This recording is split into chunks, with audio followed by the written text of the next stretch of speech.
Bien, voy a presentar ya la clase de hoy.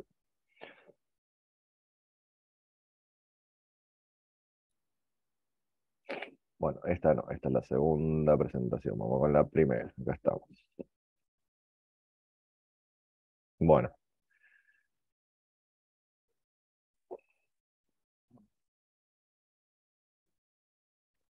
bueno, entonces, capítulo 7, fibras ópticas. Recuerden que nos falta el capítulo 5 de línea de transmisión, que lo vamos a ver como tema final, digamos, es un capítulo más largo de todos. Así que se lo vemos al final por cuestiones organizativas. Hoy ya arrancamos, bueno, capítulo 7, fibras ópticas. Vamos a ver qué, esto es lo que vamos a ver en esta presentación. Después vamos a ver otra presentación más con lo que falta, ¿sí? Entonces vamos a arrancar con una pequeña introducción. Tenemos que la luz como método de... Bueno, las fibras ópticas obviamente transmiten luz, ¿no? O sea, utilizan la luz como es un canal de luz para transmitir información. Y el medio de transmitir la información es mediante ondas electromagnéticas a frecuencias lumínicas, ¿no? O sea, con luz.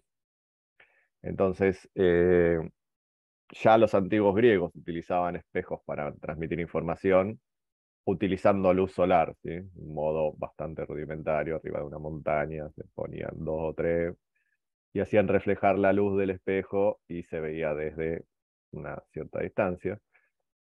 Luego, casi 1000 años después, digamos 1700, Fabio diseñó un sistema de telegrafía óptica un poco más sofisticado que el de los griegos, ya estaba arriba de torres y con espejos mejor construidos, y el mensaje podía transmitirse a lo largo de 200 kilómetros, o sea, se reflejaba entre un espejo y otro, iba reflejándose de espejo a espejo, y el mensaje podía transmitirse a lo largo de 200 kilómetros en 16 minutos. En 1842, John Tyndall descubrió que la luz podía viajar así, ven, dentro del agua, dentro de un chorrito de agua, un recipiente con agua, le hacemos un agujero y iluminamos del otro lado del recipiente, el recipiente tiene que ser de vidrio, obviamente, iluminamos con una luz concentrada, puede ser, en este caso no era un láser, porque no existían los láseres, pero tendría que ser un láser, digamos, que la luz eh, no se abra mucho, digamos, no se disperse mucho. Entonces, eh, por reflexión total interna, digamos, dentro del agua, la luz va siguiendo el chorrito de agua hasta llegar al recipiente final, ¿no? Bueno, esto lo descubrió John Tyndall. Eh, Luego, en 1880, se registraron patentes donde la luz puede viajar a través de bastones de vidrio sólido, ¿sí? También por reflexión total interna. No sé si recuerdan la reflexión total interna que vimos en el capítulo 4, ¿sí? Ahora igual lo vamos a repasar. El físico indio Kapani, ¿sí? En 1952, siglo XX ya, mediados del siglo XX, justamente utilizando lo que descubrió Tyndall, realizó algunos experimentos y logró la invención de lo que hoy conocemos como fibra óptica. Obviamente en ese momento era algo mucho más rudimentario, ¿no? Luego, cuando todavía las fibras ópticas, o sea, cuando todavía el cable de cobre era muy superior en varios aspectos a lo que era la fibra óptica de ese entonces, igualmente se propone suplir el cableado de cobre telefónico por fibras ópticas. Obviamente en ese momento nadie dio bolilla, pero bueno, o sea, estaba la propuesta. En 1970 se fabrica la primera fibra óptica de bajas pérdidas, fíjense, 1970 recién, 20 años después de que la inventaron. Con estas pérdidas son altísimas, vamos a ver justamente cuando veamos atenuación, vamos a ver que estas son pérdidas altísimas, ¿sí? En fibras ópticas. Inclusive más alta que un cable de cobre, ¿no? En el 75 mejoraron las técnicas de fabricación, las pérdidas pasaron fíjense, de 17 a 0,5 dB por kilómetro. Entonces ya es algo un poco más aceptable. ¿Sí? Y ahí ya sí, en el 77, fíjense, era en el 66 que habían propuesto reemplazar las fibras ópticas por cable. Bueno, así en el 77 se pudo enviar la primera transmisión telefónica a través de fibra óptica, ¿sí? En California. Luego, en el 1980 ya mejoraba mucho más la tecnología para la construcción de fibras y ya podían viajar 240 kilómetros las fibras sin debilitar la señal. En el 84 ya se instala un cable más potente, vamos así decirlo, con más capacidad, no más potente, con más capacidad.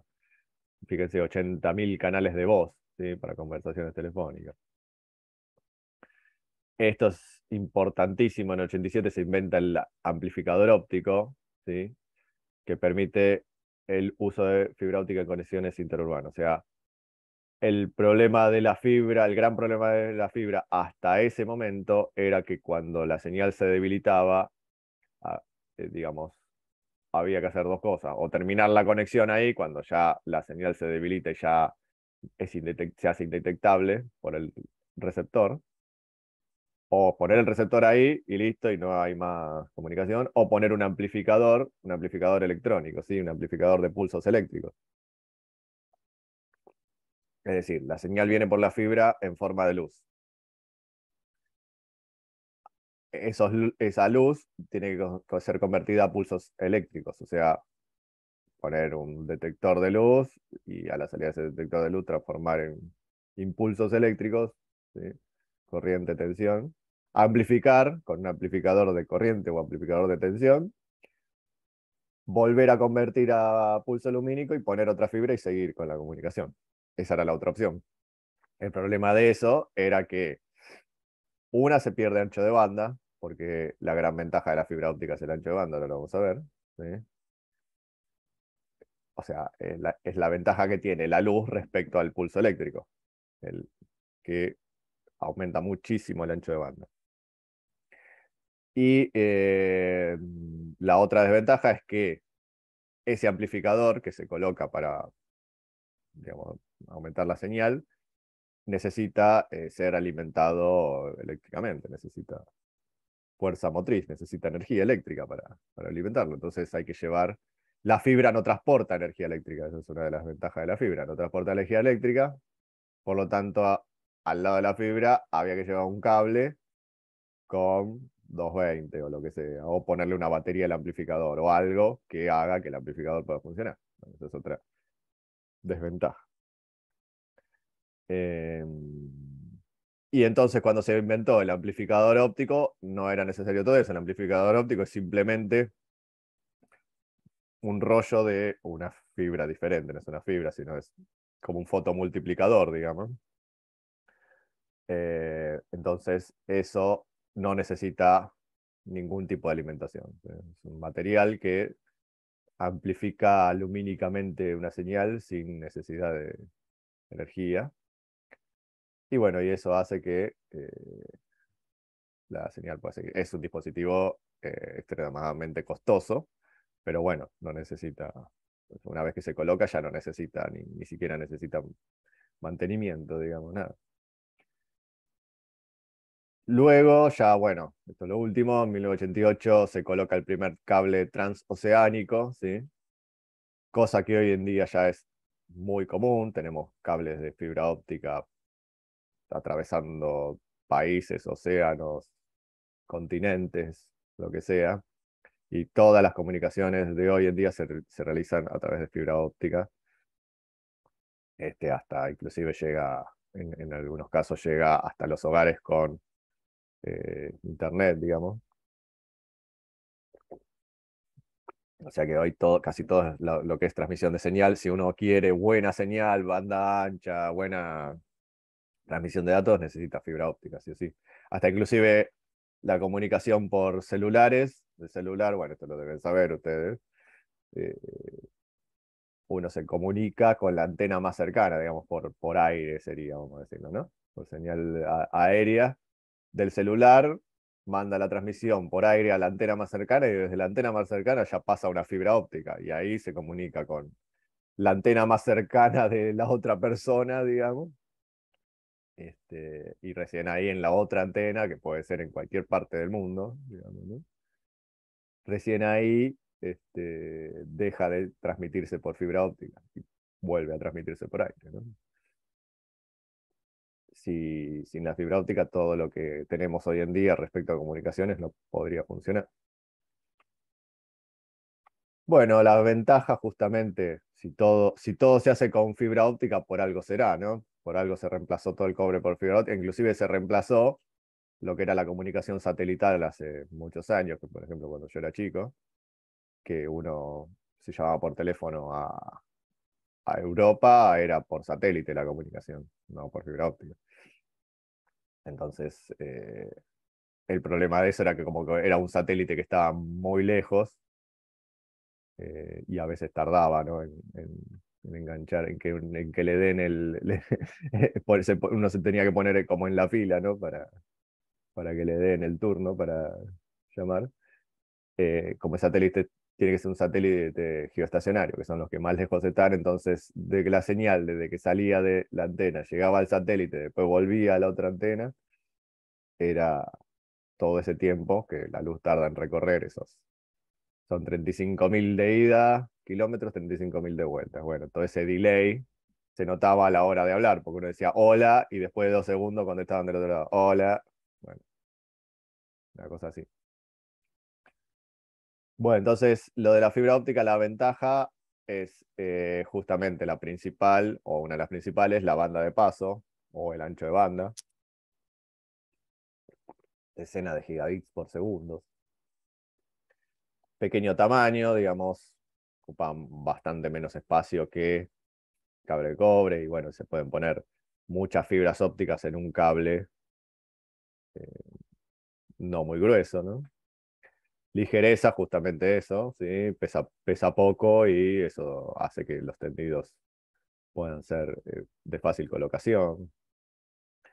Inmunidad total a las perturbaciones de origen electromagnético. ¿Esto por qué es? Porque la frecuencia de la señal es una frecuencia lumínica, digamos, ¿no? O sea, es una luz, tiene longitud de onda de luz infrarroja, y la mayoría de las interferencias de origen electromagnético son de frecuencias mucho más bajas, no sé, kilohertz, megahertz, gigahertz, y en caso de lumínico estamos hablando de cosas de mucho más alto.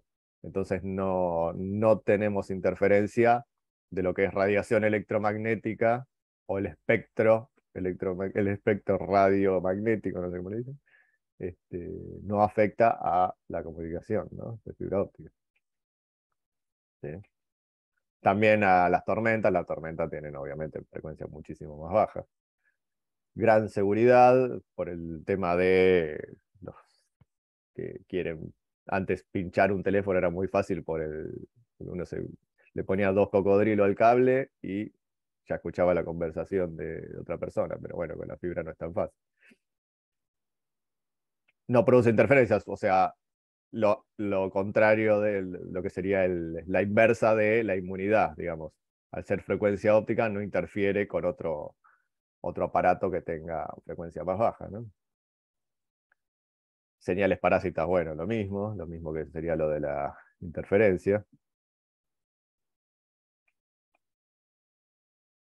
La atenuación sumamente baja e independiente de la frecuencia, eso lo vamos a ver después. ¿Sí?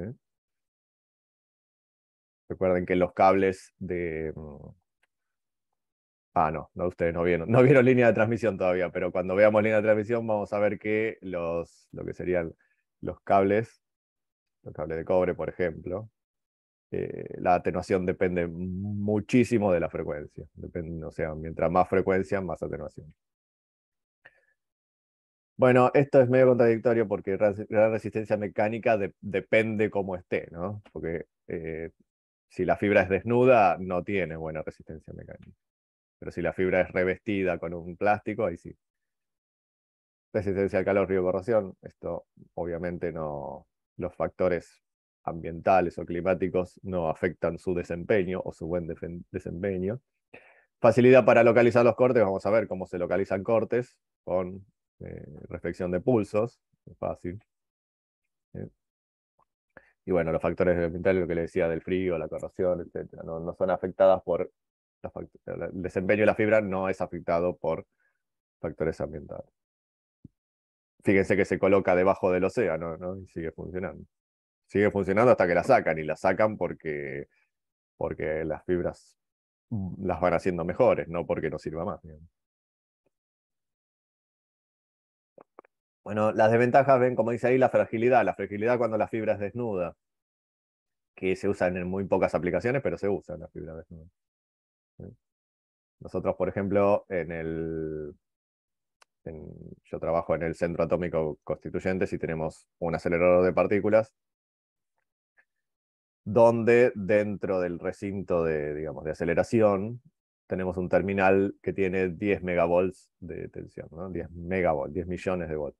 Campo eléctrico bastante importante, ¿sí? Entonces, la comunicación sí o sí tiene que ser por fibra porque justamente el campo eléctrico no afecta a los datos que pasan por la fibra. Inclusive utilizamos justamente una fibra desnuda y no afecta el campo electromagnético a la señal que pasa por la fibra.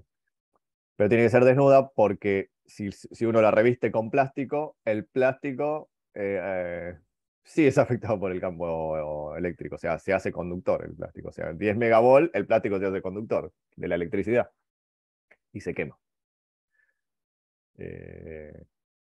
O sea, o sea, la diferencia potencial de 10 megavolt hace que ese plástico sea como un cable y circula corriente por ese plástico y se quema el plástico. Entonces tiene que ser desnuda la fibra. Esa es una aplicación para la cual la fibra tiene que ser desnuda. Y es bastante frágil. O sea, hay que tener cuidado. Bueno, como, sí, Una duda. La fibra cuando es desnuda es simplemente el dieléctrico, básicamente. sí, ahora vamos a ver cómo se construye la fibra, digamos, pero es el núcleo y el cladding, bueno, vamos a decirlo. Generalmente es el núcleo y el cladding, lo que es la fibra, revestida por un plástico y a su vez esa es, digamos, ese cable que queda armado, digamos, que es la fibra revestida por un plástico, se van poniendo muchos de esos en un cable más grande. Y bueno, quedan, no sé, de 25 fibras o 50 fibras adentro de un masacote, que no es tan grande tampoco, ¿no? Pero eh, así como vimos el del principio, este de acá, una cosa así, fíjense. Ven que los celestitos son fibras. Lo que es el celestito, digamos, es fibra. Fíjense que cada uno está revestido por un plástico. ¿Sí? ¿Y de qué material son? Las fibras, y son polímeros, sí, son polímeros que tienen índice de reflexión parecido al vidrio. Las primeras se hacían con vidrio, pero bueno, después se fue cambiando. Esto es lo que lo hace resistente, ¿ven? Este revestimiento de acá. Por ejemplo, acá, esto es todo plástico, ¿sí? Esto es un plástico bastante resistente. Tiene esto, que es lo que sería el núcleo del cable, que es también como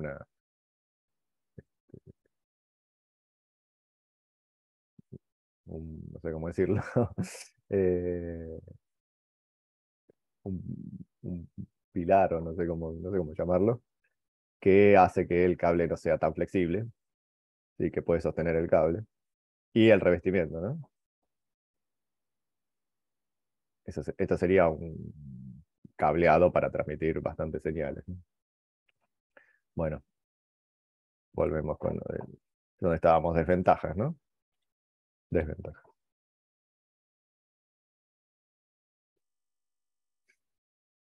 Transmisores y receptores más costosos, obviamente, porque tienen que ser de ópticos, transmisores ópticos, receptores ópticos.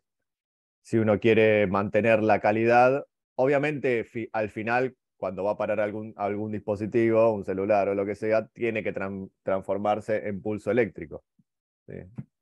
Pasar de pulso lumínico a pulso eléctrico. Una computadora, lo que sea, tiene que transformarse en un pulso eléctrico, sí o sí. Pero uno desea mantener lo más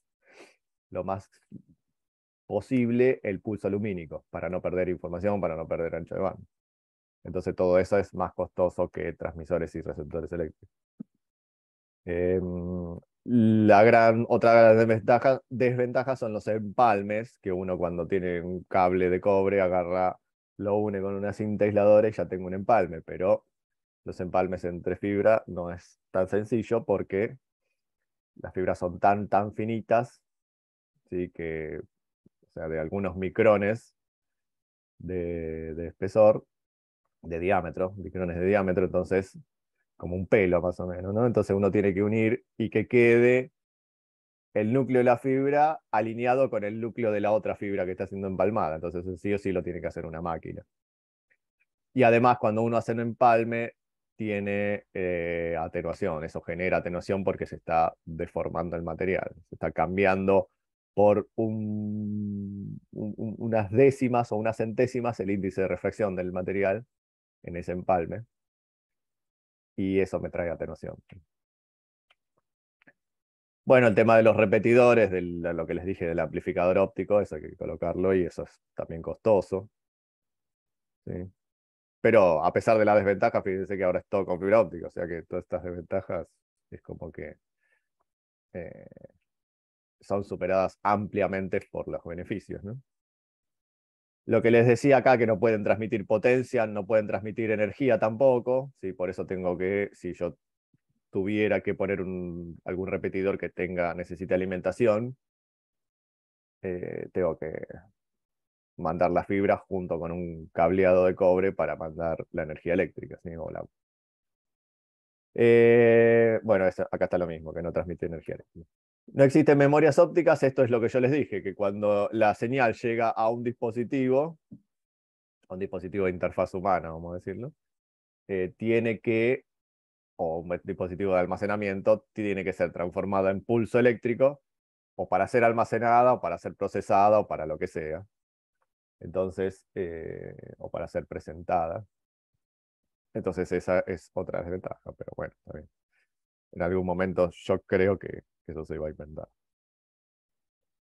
O se va a desarrollar más que inventar todo.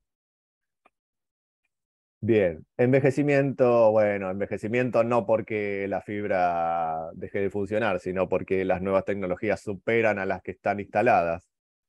Qué sé yo, hace un tiempo, cuando yo ya me estaba recibiendo, habían reemplazado un cable de fibra que pasaba por el Río de la Plata, salía de Buenos Aires, iba por Uruguay y llegaba a Brasil, me acuerdo.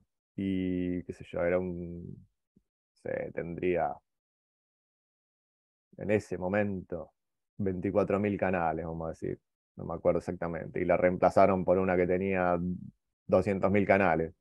Pero la de 24 seguía funcionando, no es que no funcionaba más, digamos. Seguía funcionando, pero la otra era muy superior, entonces la reemplaza simplemente por eso.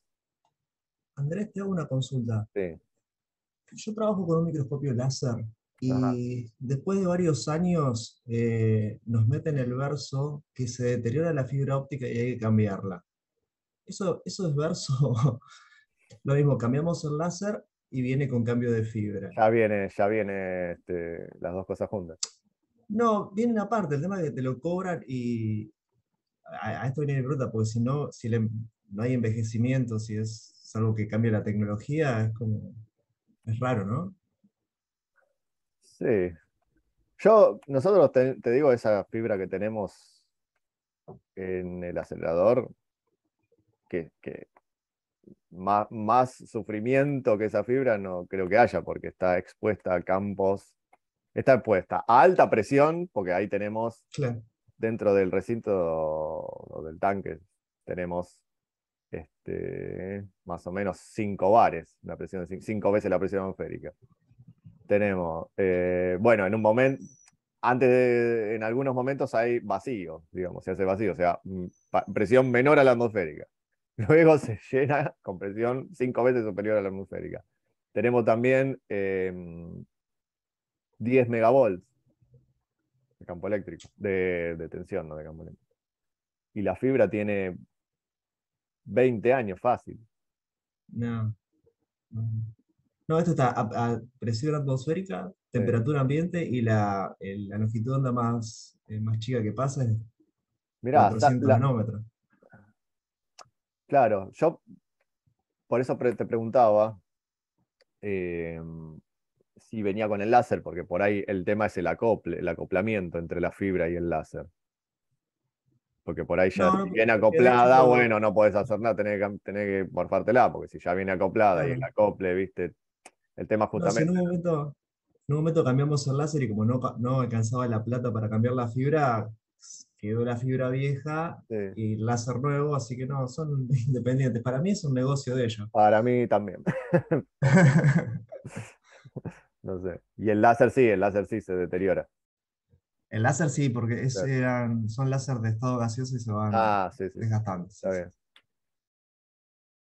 Sí, por eso. Por eso yo pensaba por ahí el acoplamiento entre el láser y la fibra, pero no. No, no, si lo cambiaron y dejaron la fibra y siguió funcionando. Para mí sí, para mí también. Porque justamente la fibra está pensada para eso, para que no se deteriore. O está, Bueno, ya es así la fibra. no les va a comer que el técnico sepa más que Claro, el supervisor. exactamente.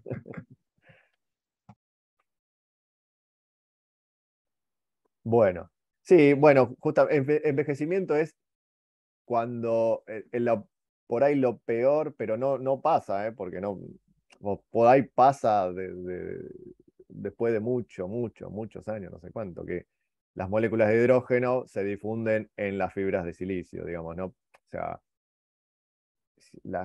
los cables transoceánicos estamos hablando, ¿no? Que las moléculas de hidrógeno del agua pasan al silicio. ¿Sí? O que el agua corroe la superficie del vidrio, pero el agua tiene que alcanzar el vidrio, digamos. Si el cable está impermeabilizado, digamos, con el recubrimiento, y el agua no va a alcanzar el vidrio. Bueno, otra desventaja de la normativa, que a veces se ponen medios como que no dejan instalar fibras ópticas en algunos lugares, vaya a saber por qué, ¿no? Porque la fibra es muy superior al cable cobre, digamos, ¿no? Bueno, entonces ahora recordamos el principio de funcionamiento de la fibra óptica que se basa en la reflexión total interna, que lo vimos en el capítulo 4, en donde tenemos dos medios, ¿sí? El medio 1 y el medio 2, donde el medio 1, que sería el medio donde va el rayo incidente, el rayo de luz incidente, tiene una densidad mayor que el medio 2, o sea, epsilon R. El epsilon relativo del medio 1 es mayor al epsilon relativo del medio 2, o también decimos que el índice de refracción del medio 1 es mayor al índice de refracción del medio 2. Entonces, cuando ocurre esto, eh, puede pasar que si la onda incidente tiene un ángulo mayor a lo que conocemos como ángulo crítico, el ángulo del haz refractado o haz transmitido, como quieren llamarlo, tiene un ángulo de salida de 90 grados, o sea, pi sobre 2. El pi sobre 2 es justo cuando estamos en el ángulo crítico. Ya si es mayor al ángulo crítico, que es mayor o sea, mayor a pi sobre 2 no puede ser, ¿no? Entonces, no tenemos haz refractado, o tenemos un haz evanescente, digamos, un haz superficial, que era lo que habíamos visto que se atenuaba muy rápido, digamos, ¿no? Entonces, tenemos que toda la onda incidente es reflejada hacia el propio medio. ¿Sí? Es como si esto fuera un espejo directamente, según el ángulo, ¿no? Cuando se supera el ángulo crítico es como si esto fuera un espejo que refleja totalmente la luz. Bien. Por ejemplo, los materiales que podían ser era, si el medio 2 es aire, con índice de reflexión 1, el medio 1 puede ser agua, aceite, vidrio, sin medios más densos, con índice de reflexión mayor.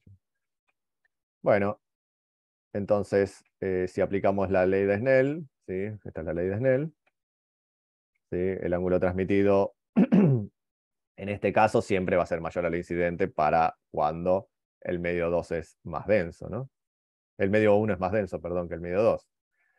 Entonces el ángulo no puede superar pi sobre 2, por lo tanto vamos a hacer, como habíamos hecho en el capítulo 2, vamos a calcular el ángulo crítico, que es el ángulo para el cual el ángulo de transmisión de las transmitidas es pi sobre 2. Entonces el ángulo crítico sería el ángulo incidente. Y lo calculamos de esta forma, ¿sí? Entonces el seno en el ángulo crítico es igual a el epsilon R2, raíz de epsilon R2 sobre raíz de epsilon R1, esto es directamente N2 sobre N1. El ángulo crítico entonces es el arco seno de N2 sobre N1. O el seno del ángulo crítico es N2 sobre N1. ¿Eh? Esto, bueno, los detalles los habíamos visto en el capítulo 4. Entonces, este fenómeno se aprovecha justamente para la construcción de la fibra óptica. Se construye un cilindro al que denominamos núcleo, recubierto por otro cilindro que denominamos cladding. Entonces el índice de refracción del núcleo, n sub n, es mayor al del cladding, n sub c. ¿Cuánto mayor? Y no es mucho mayor, son prácticamente iguales, con una pequeña diferencia. Si este, por ejemplo, es 1,45, este es 1,46. Podemos ver cuál es la ventaja de hacer eso, ¿no? Pero bueno, es muy poca la diferencia. Entonces, las viajando dentro de la fibra, este se las viajando, y cuando está viajando va a incidir desde el núcleo hacia el cladding, ¿sí? Y se incide con el ángulo crítico, el transmitido tiene ángulo pi sobre 2, y entonces toda la señal se refleja hacia el mismo medio. Y luego, para el otro lado también, acá va a tener también el ángulo crítico, y ahí también, y en todos lados va a tener el ángulo crítico, entonces la onda va a ir transmitiéndose sin ningún problema y siendo totalmente reflejada desde la entrada hasta la salida. Y si se supera el ángulo crítico, lo mismo. Cuando es menor al ángulo crítico, ahí ya no, ahí ya la onda, digamos, la señal va a emitir señal hacia el cladding y se va a ir perdiendo a una corta distancia. Como dijimos, los materiales de núcleo cladding son polímeros flexibles que permiten hacer fibras de grandes extensiones, ¿sí? Esto, bueno, el proceso de fabricación de la fibra, por eso les digo, antes era vidrio y ahora también es. El vidrio está hecho a base de silicio, obviamente, pero bueno, ahora le agregan al silicio otras cosas como para que sea más flexible.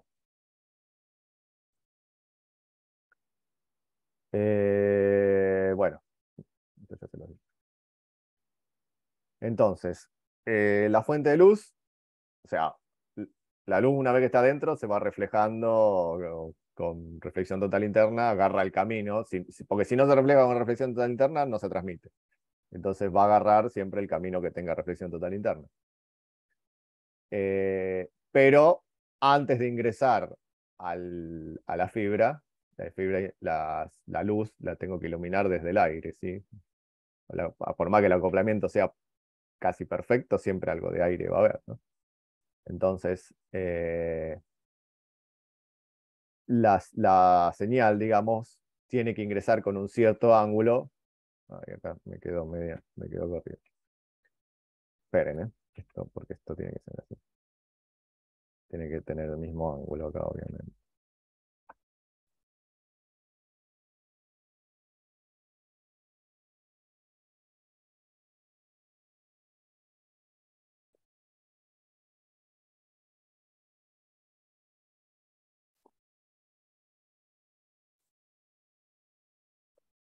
Hacerlo bien.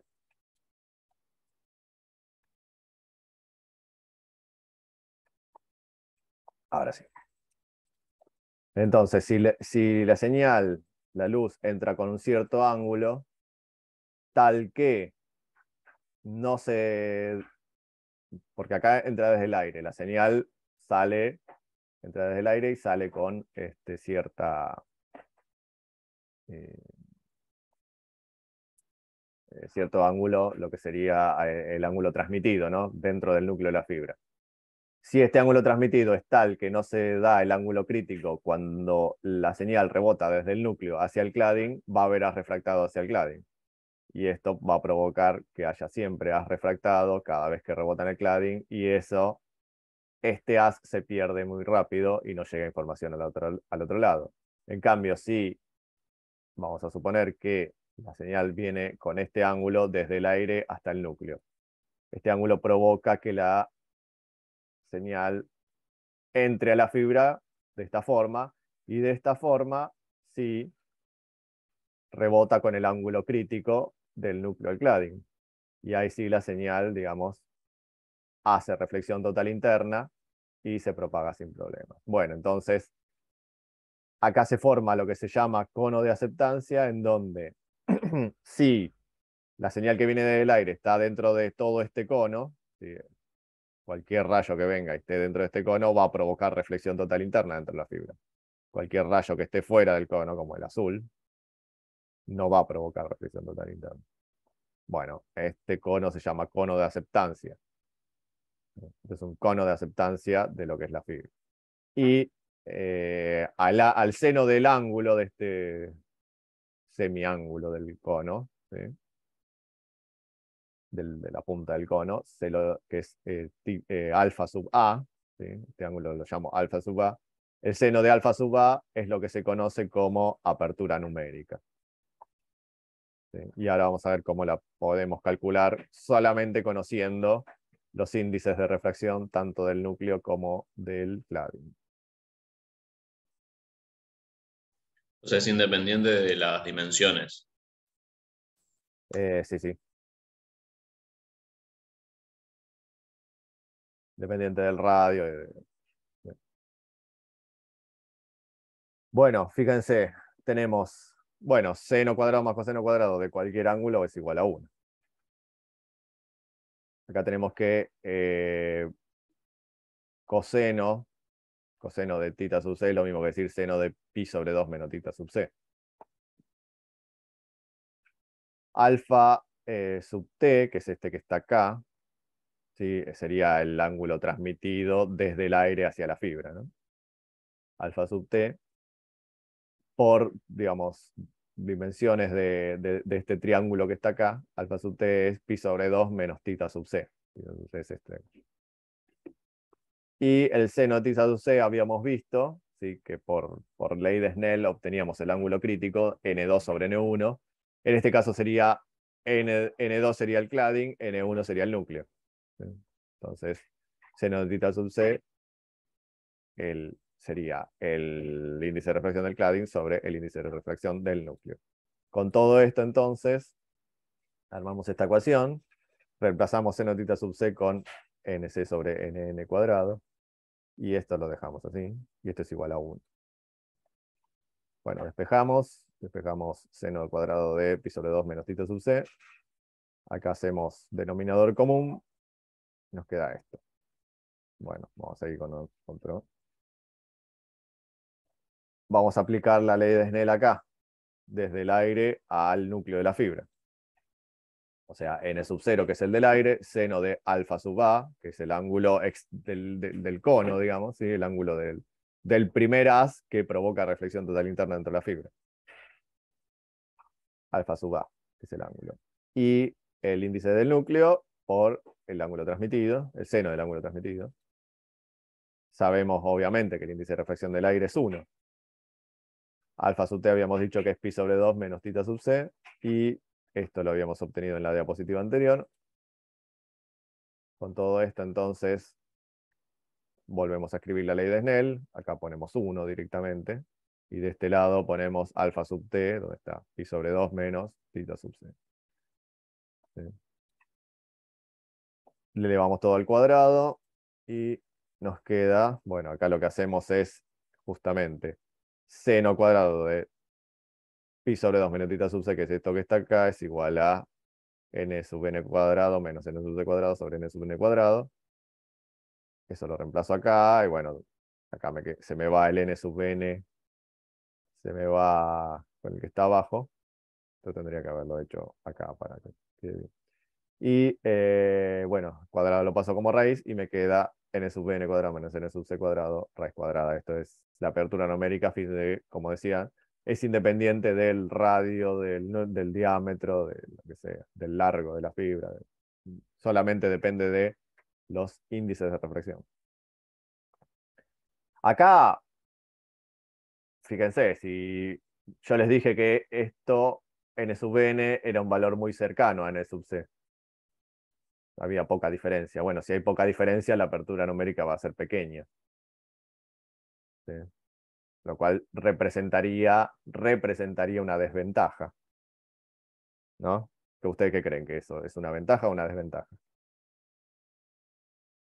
para la fibra? Que la apertura numérica sea chica. ¿Es una ventaja o una desventaja? Es más difícil de tratar de transmitir algo. Sí, pero Para mí sería una ventaja, pero porque como que no se te, o sea, no se te metería otra longitud de onda o o otra que no sea lo que vos quieras transmitir. No sé si se entiende. sí, se va a entender dentro de un rato. Pero no es por la longitud de onda, pero sí, es una ventaja que la apertura numérica sea chica. Eh, Dependiendo de lo que uno quiera, ¿no? Pero lo que uno quiere, para lo que uno quiere, es una ventaja. O sea, si uno quiere que la señal, si uno quiere que llegue cualquier cosa al otro lado, si uno quiere que llegue luz, por ejemplo, cuando vieron las lámparas esas que son de fibra óptica, que lo único que quieren es que llegue luz y nada más, y ver algo bonito y ver luz, y sí, quiero que esto sea grande, porque voy a meter cualquier luz de acá y va a llegar luz del otro lado, seguro. Ahora, si quiero que llegue información confiable, y me conviene que esto sea lo más chico posible.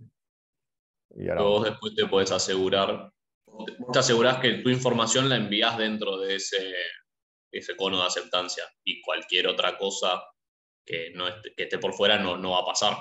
Entonces, al ser Claro, chico, sí, es no, como que vos sabés que lo tuyo va a pasar por ahí y hay poca probabilidad de que se meta otra cosa.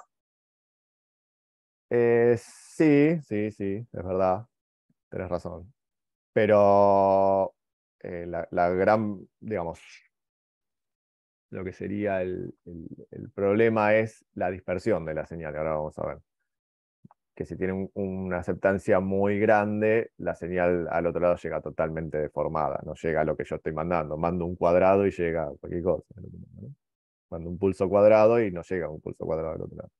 Si tiene un cono de aceptancia muy grande. Eso ahora lo vamos a ver por qué pasa eso. Eh, pero sí, sí, eso también lo que decís vos también. Se mete otro con una linterna así de costado y te manda cualquier cosa. Eso es verdad. Bueno, entonces, justamente, según los modos, ¿qué son los modos? Ahora vamos a ver. Según los modos, así como existían los modos, recuerdan en la guía de onda que existían distintos modos de propagación. Bueno, pasa lo mismo en la fibra.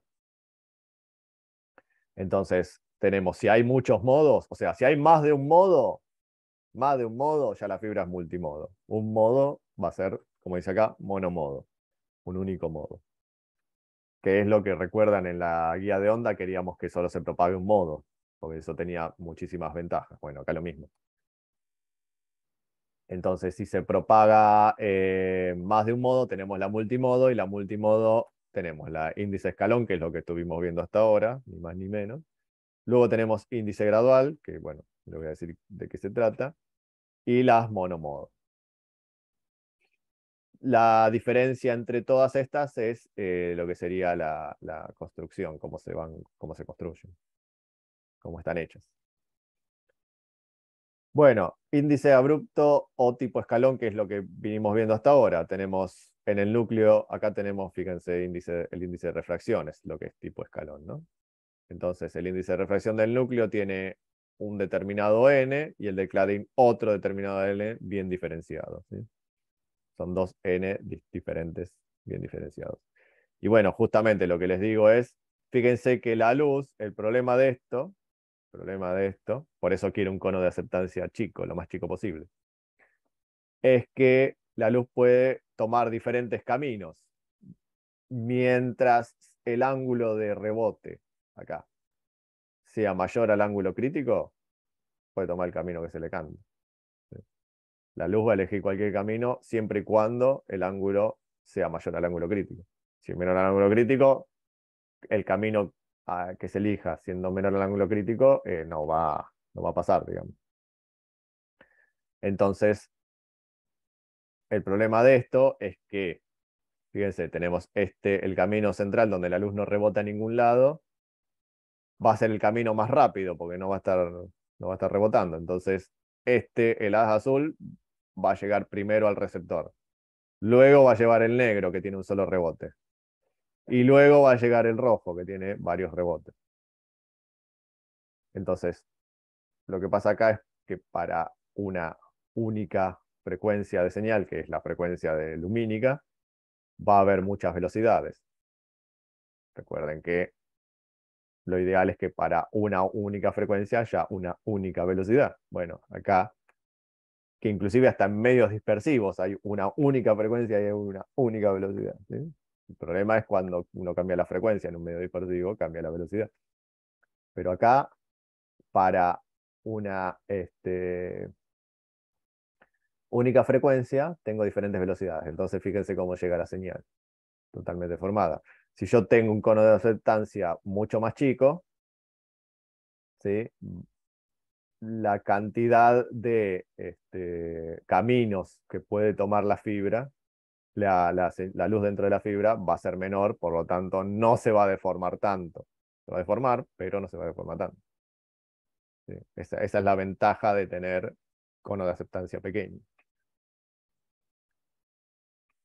Bueno, el problema también de esto es que tengo un diámetro del núcleo muy elevado y eso era justamente a los inicios de la fibra, cuando no teníamos o cuando no existía la tecnología suficiente para hacer la fibra lo más pequeña posible, ¿sí?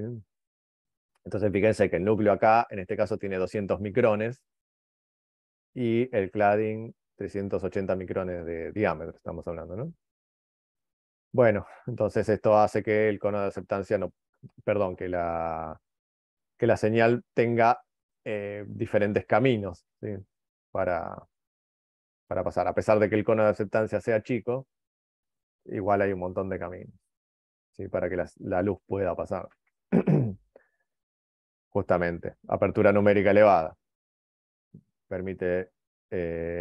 bueno, la apertura numérica elevada también lo que permite es justamente una mayor flexibilidad en las fuentes de luz, como por ejemplo utilizar LEDs. No hace falta utilizar láser como utiliza ahí el microscopio electrónico, el microscopio de láser. Pero bueno, tiene estas desventajas, ¿no? Elevada,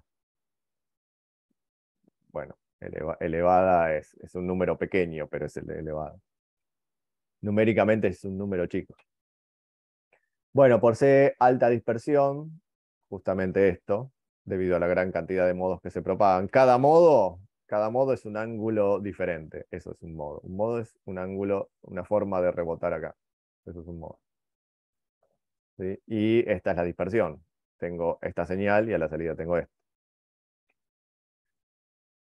Bueno, como eran las primeras fibras que se empezaron a construir, este era el primer tipo de fibra y la atenuación era alta, fíjense, 10 dB por kilómetro, un ancho de banda muy bajo, casi menor que un cable de cobre.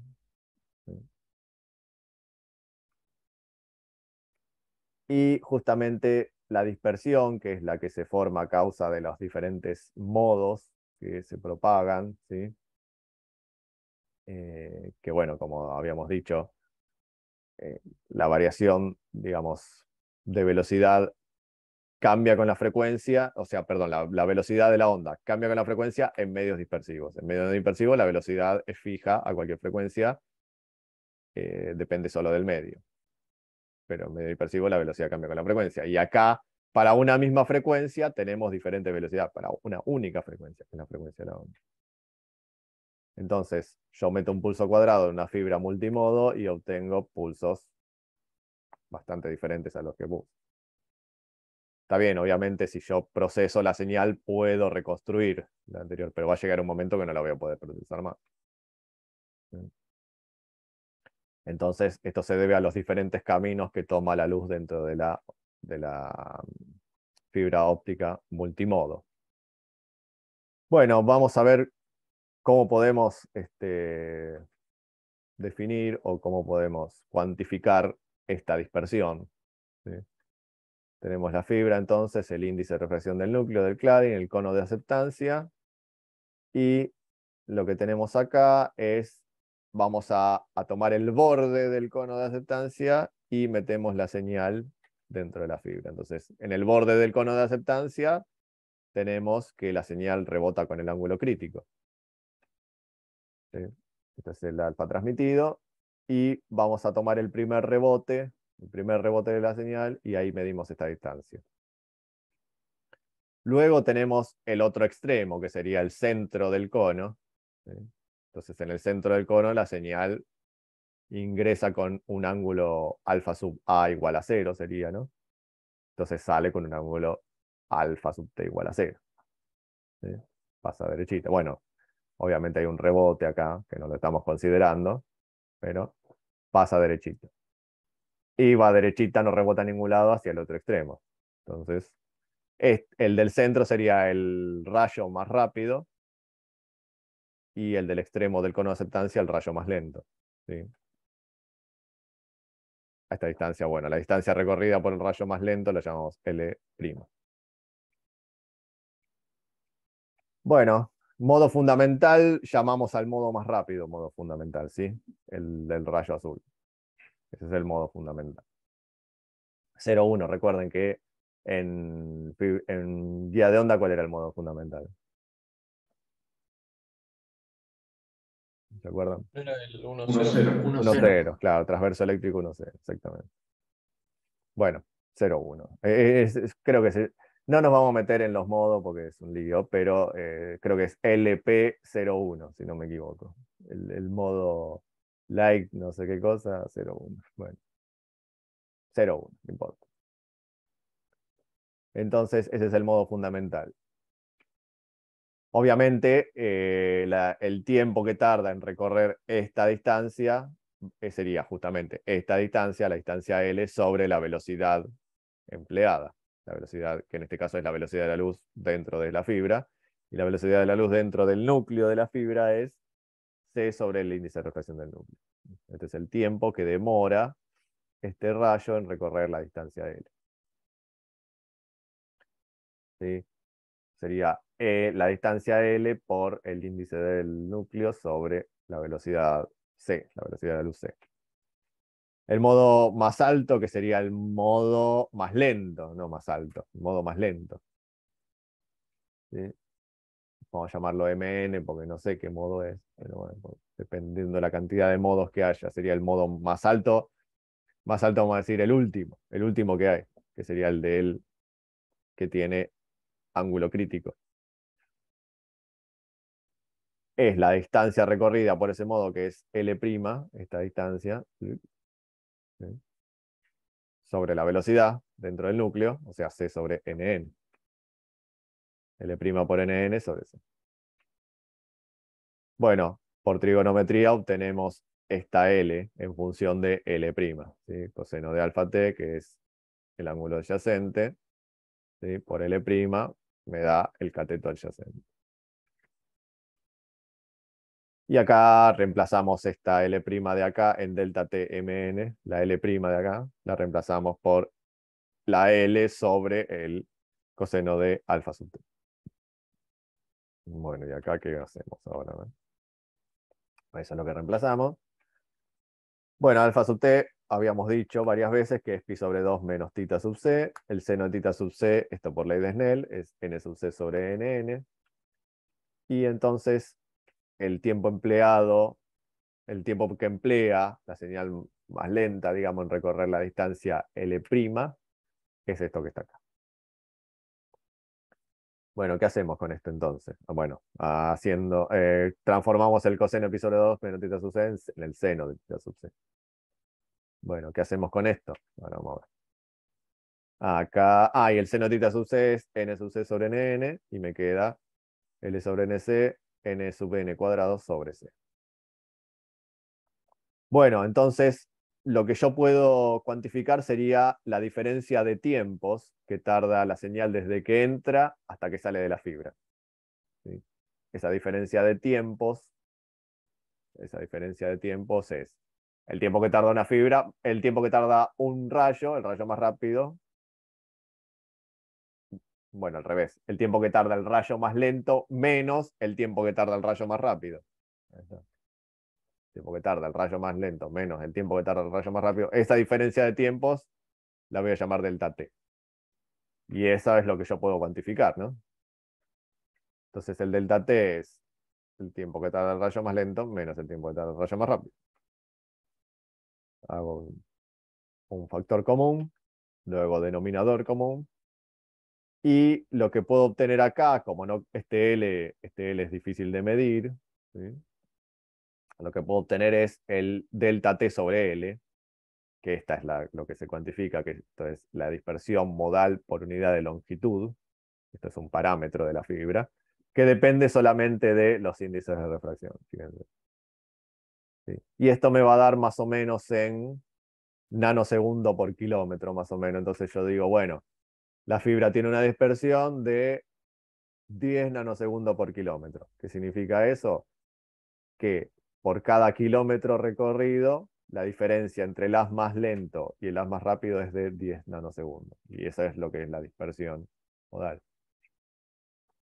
Por ahí en un kilómetro, bueno, dependiendo la frecuencia de la señal, 10 nanosegundos puede ser una bestialidad, puede ser un montón. Yo me pierdo un montón de información si hay una diferencia de 10 nanosegundos entre la señal más rápida y la más lenta. Salió todo junto desde el inicio. Y si tengo una frecuencia muy alta, y bueno, sí, pierdo bastante información. Bueno, entonces este delta T también debería ser lo más pequeño posible. Para que este delta T sea lo más pequeño posible acá, por eso es que también, o sea, es otra cosa por la cual los índices están muy cercanos. Por eso yo les dije, porque este puede ser 1,45 y este 1,46. Al revés, perdón. 1,46 y 1,45. ¿Sí? Esa diferencia tan pequeña hace que la dispersión sea lo más pequeña posible. Bueno, entonces tengo dos cosas por las cuales son bajas los índices, bajas la diferencia entre índice de refracción, que sería apertura numérica y dispersión. O sea, apertura numérica pequeña para que haya menos caminos y dispersión justamente es la causa de que haya menos caminos, ¿no? Bueno, una forma de solucionar este tema de la dispersión y de las diferencias de velocidades y las diferencias de tiempos y entre caminos recorridos es la construcción de un índice de núcleo gradual. ¿Qué significa esto? Que el índice de refracción del núcleo en el centro tiene el número que habíamos dicho, por ejemplo, como dijimos, 1,46. El cladding, 1,45. O sea, 1,45, 1,95. Pero desde el centro del núcleo hacia el cladding, la diferencia, digamos, se va haciendo suavizada, o sea, va llegando de a poquito en forma continua del núcleo al cladding. O sea, el índice va cambiando con esta curva, o sea, en forma continua, no en forma escalón como era la otra fibra. Bueno, ¿qué logro con esto? Justamente va a haber una curvatura en los caminos recorridos. Esto va a provocar que no haya tanta dispersión y la señal no llegue tan horrible del otro lado. O sea, llega un poco deformada, pero no, si se acuerdan lo que era la señal al principio. ¿Sí? Entonces el índice de reflexión es clave de fijo y el del núcleo varía radialmente. O sea, en el centro tiene un máximo y en el cladding, cuando toca el cladding, ya es igual el mismo índice. ¿Sí? Eso se consigue con las técnicas constructivas de la fibra. Exactamente, sí, esto es por construcción de la fibra. Entonces, como digamos, el índice de refracción en el centro del núcleo es máximo, y la velocidad de la luz dentro de la fibra es obviamente c sobre n. Si esto es mayor, si n es mayor, la velocidad va a ser menor. Entonces me va a retrasar, simplemente lo que hace esto es retrasarme el rayo que va por el centro. Y aligerarme los rayos que van lejos del centro, digamos, ¿no? Entonces lo que va a pasar acá es que me retrasa lo que va por el centro y me aligera lo que va por los costados. Entonces van a llegar todos, no al mismo tiempo, porque van a llegar con una diferencia mucho menor de tiempo. ¿Sí? Reduce la diferencia de tiempo entre caminos recorridos. Entonces por eso no hay tanta dispersión acá. Pero para solucionar definitivamente el tema de la dispersión, lo que se hace, fíjense que acá ya se redujo el diámetro de la fibra, era 380 en la multimodo y acá 125 total, y el del núcleo acá es entre 50 y 100 y era 200 en la multimodo. Bueno, esto se da porque se mejoran las técnicas de construcción. Y bueno, entonces para solucionar definitivamente el tema de la dispersión, lo que se hace es, se hace un diámetro de núcleo muchísimo menor, y esto hace que la fibra o la luz tome el único camino que puede tomar. ¿Por qué pasa esto? A ver, no sé si se acuerdan, ¿ustedes se acuerdan de el experimento de la doble rendija? No sé si en física 2, no me acuerdo en qué física lo daban. Sí. Sí, ¿qué pasaba ahí? ¿Qué pasa? ¿Por qué no veo? Yo pongo una fuente de luz, y pongo dos rendijas bien pequeñitas y una pantalla de fondo. ¿Por qué en la pantalla no veo la proyección de las dos rendijitas en la pantalla? Veo otra cosa. ¿Qué veo? Se veía todo como distintas, no se veían solo dos haces, sino como algo más gradual.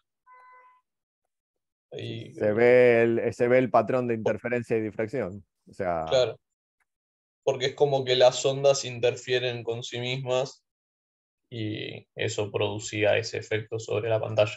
claro, pero ¿por qué? O sea, sí, justamente, pero ¿por qué pasa eso?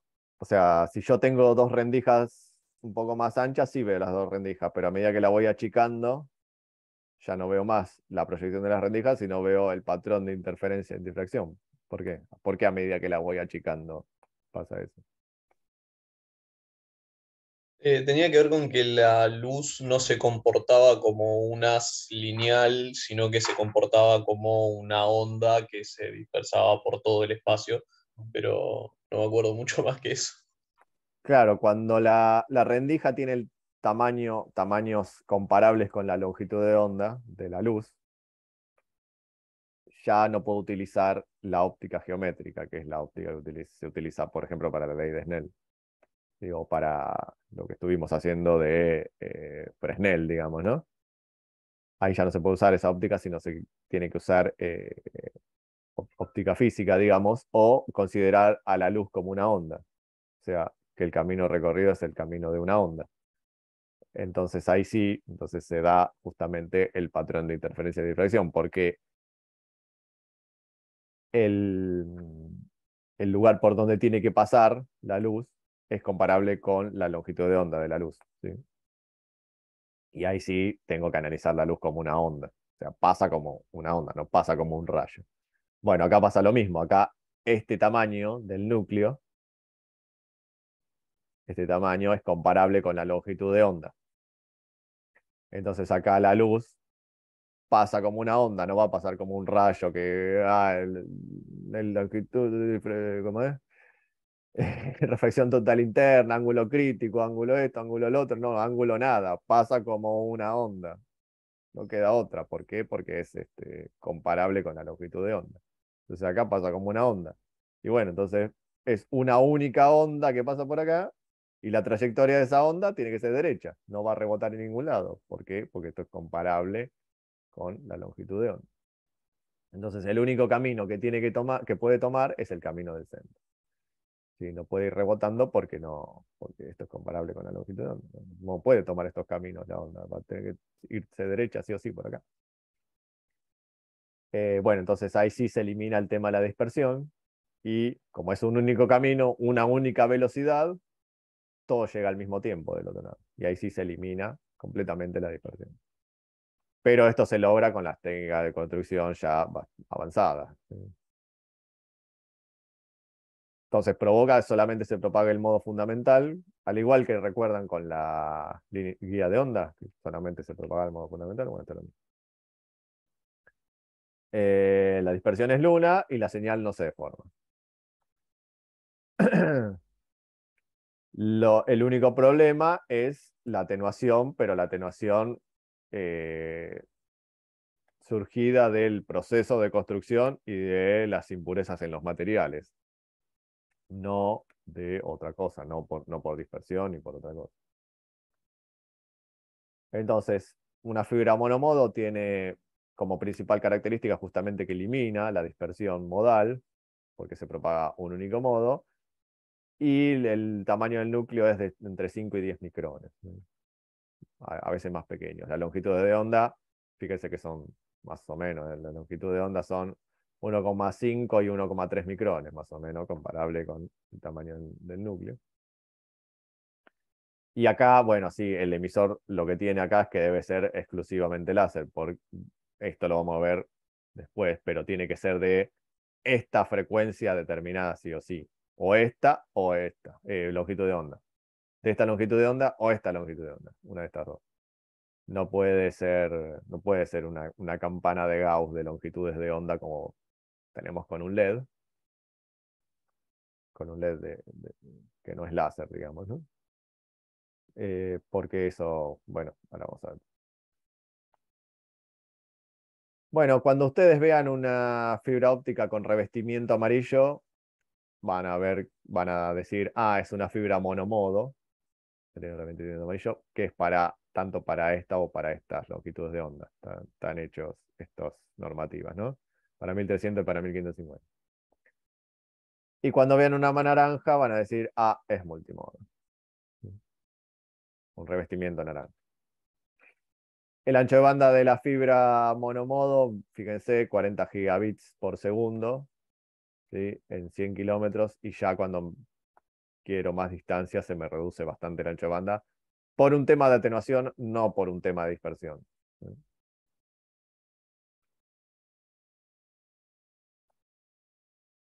Bueno, si yo no utilizo estas dos longitudes de onda y utilizo otra longitud de onda diferente, ¿sí? Puedo hacer que la fibra sea multimodo o monomodo, dependiendo, ¿sí?, del radio. Si el radio ya no es comparable con la longitud de onda, es mucho mayor a la longitud de onda y la fibra es multimodo.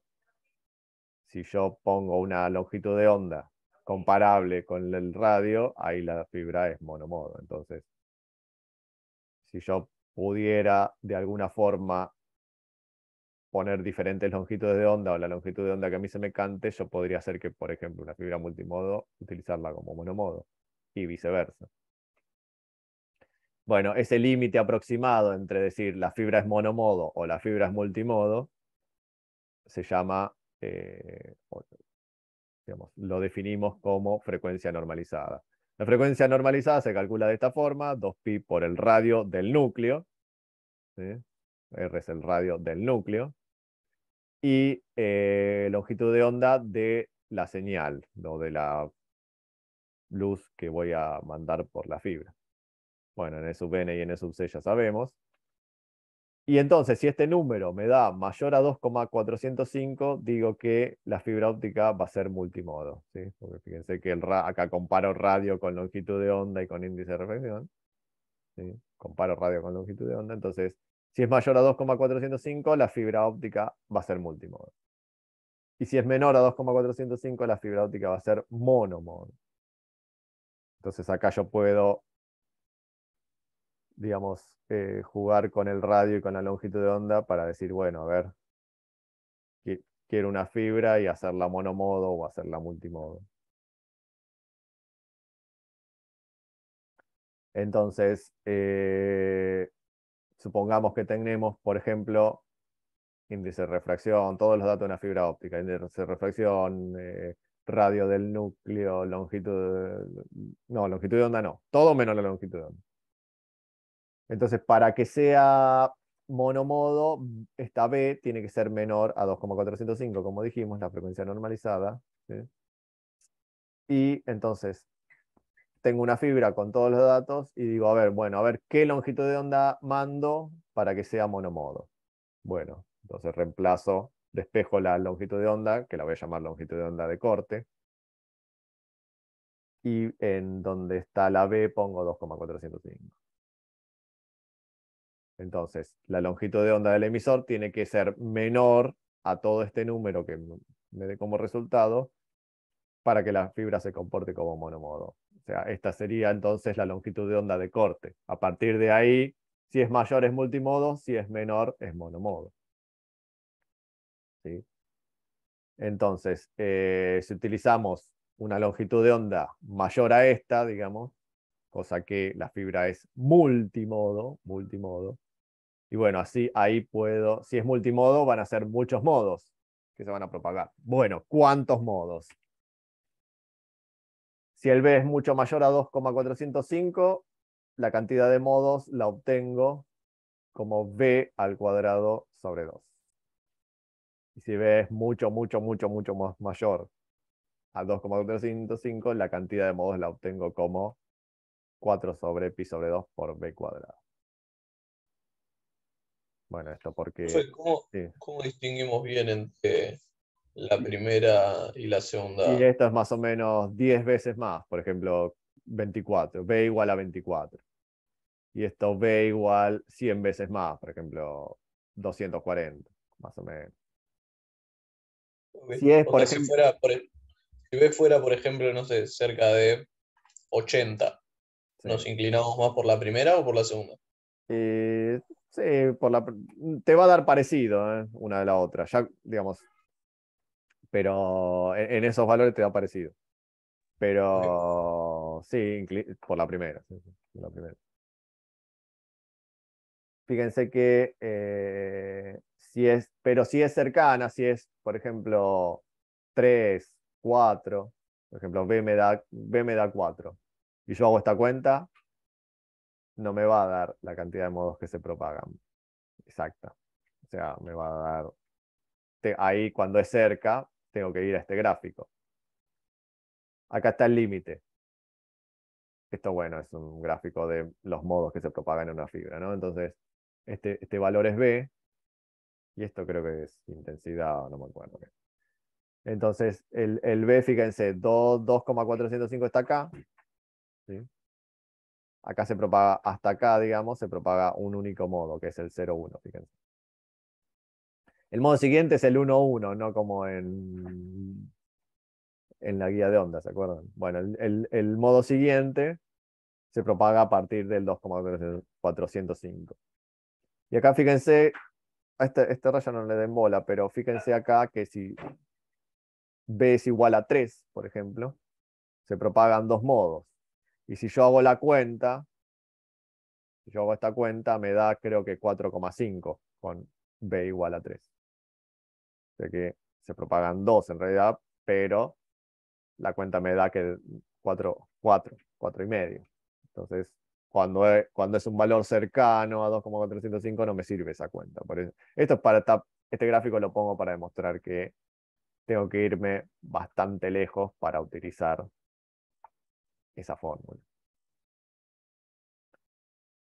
Nada más que para eso.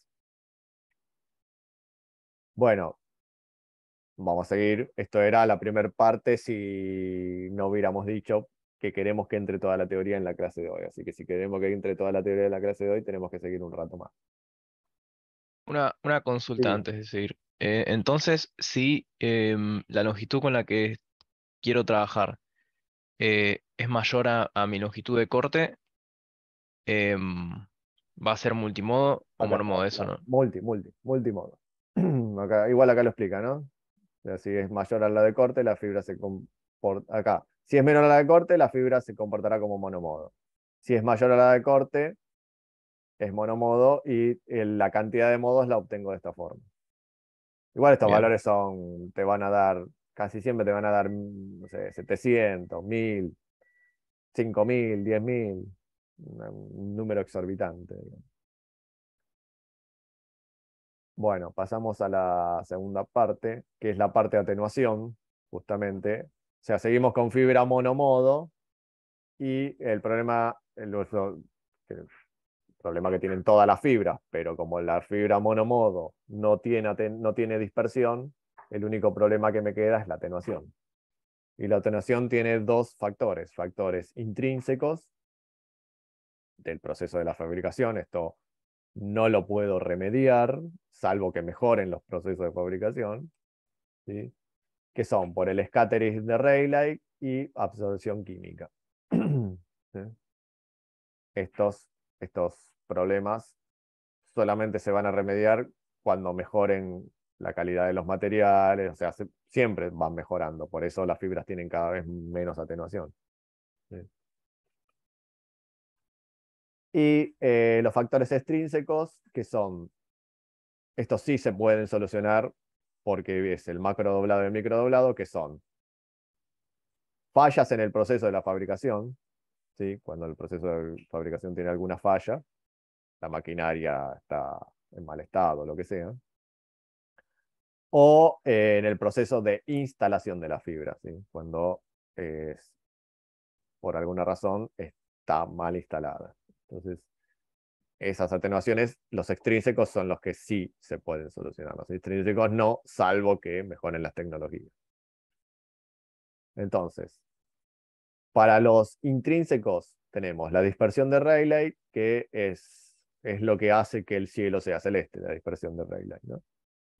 Que es cuando una longitud de onda es comparable con el tamaño de una partícula, esta última produce que la onda se desvíe en varias direcciones, provocando cambios en su trayectoria. Entonces, ¿qué pasa en el cielo? ¿Por qué el cielo durante la mayor parte del día es celeste? Y bueno, porque la longitud de onda del celeste justo coincide con la de las partículas que están en el aire y se desvía hacia todos lados, entonces nosotros vemos, ¿sí?, el celeste. Las otras pasan de largo y no, digamos, van a parar quién sabe dónde, ¿no? Pero la que nosotros vemos es la del celeste. Entonces, si esto pasa dentro de la fibra óptica justo con la frecuencia que nosotros, o con la longitud de onda que nosotros iluminamos la fibra, y vamos a tener atenuación, ¿sí? Porque se va a desviar para cualquier lado. Entonces, si el núcleo tiene en su interior, el núcleo de la fibra óptica, por imperfecciones en la estructura del vidrio, digamos, o del material, tiene estas partículas flotando dentro del núcleo, que justo sean de la longitud, comparables con la longitud de onda de la luz, y va a ocurrir esto, y va a ocurrir una atenuación porque la luz no va a viajar derecha, sino va a empezar a dispersarse o desviarse.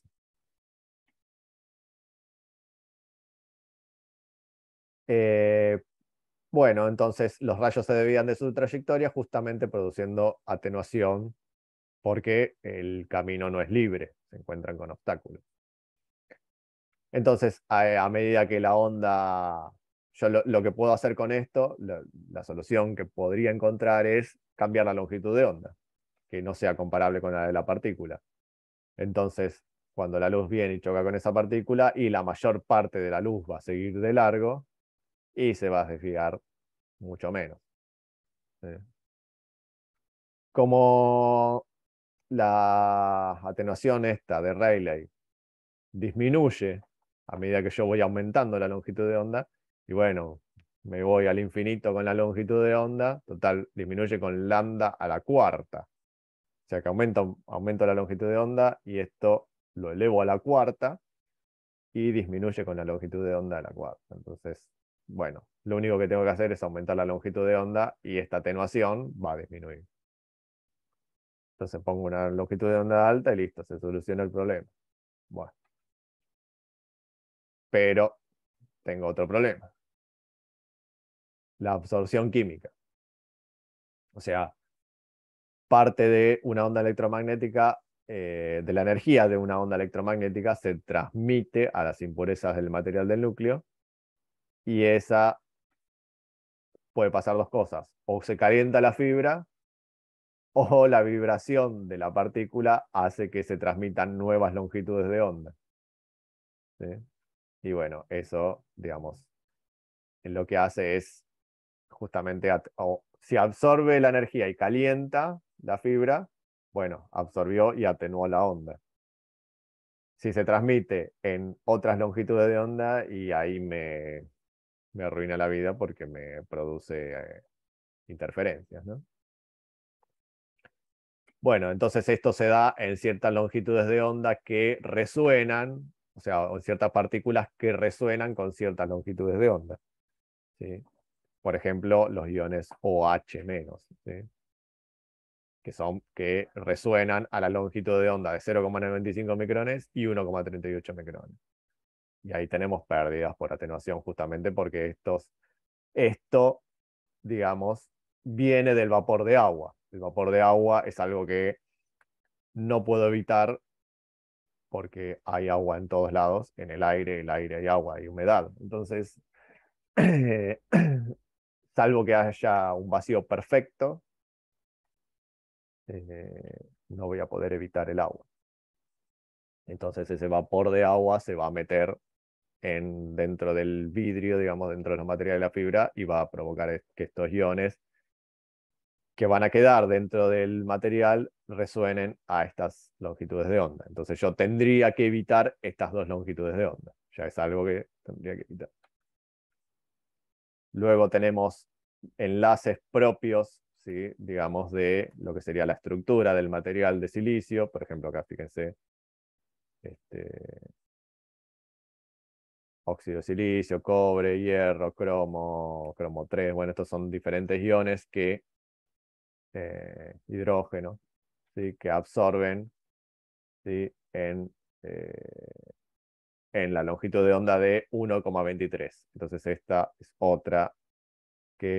eh, otra longitud de onda que debería evitar.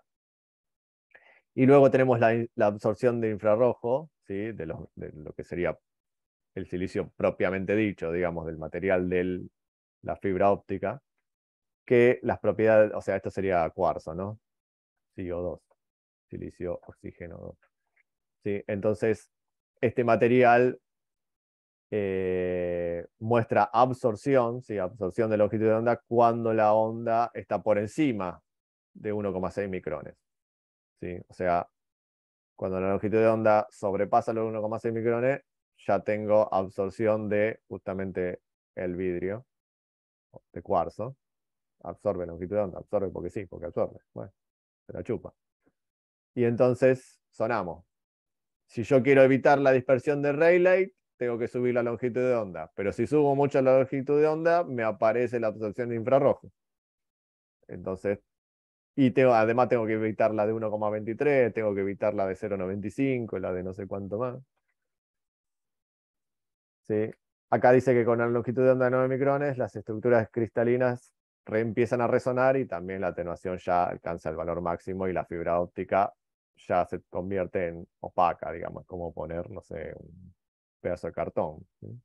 No pasa la luz. Bueno, entonces, a ver, vamos a ir sumando todas las atenuaciones que tenemos y todas las intrínsecas, ¿no? La dispersión del scattering de Rayleigh que disminuye a medida que aumenta la longitud de onda. O sea, acá la atenuación, fíjense que va disminuyendo, esto es atenuación de B por kilómetro, ¿no? Disminuye a medida que aumento el valor de la longitud de onda. Disminuye con lambda a la cuarta, habíamos dicho, ¿no? Pero cuando voy aumentando la longitud de onda, me aparece la absorción por infrarrojo del vidrio de cuarzo. Bueno, entonces tendría que poner acá, en el medio donde se cruzan las dos curvas. Pero Fíjense, tenemos también, justo en el medio donde se cruzan las dos curvas, acá tenemos las asociaciones de impurezas. Acá tenemos todas estas impurezas de lo que sería el material del núcleo. Estas dos son las de los iones OH del agua, el agua que absorbe el material en el proceso de fabricación también. Y entonces me queda, puedo utilizar una longitud de onda en la ventana 1 de 0,85 micrones, pero acá la atenuación es bastante alta, fíjense. Otro lugar que puedo utilizar sería acá, fíjense, justo antes de que esto empiece a subir, tengo atenuación bastante baja. Esta es la ventana de 1,3 micrones.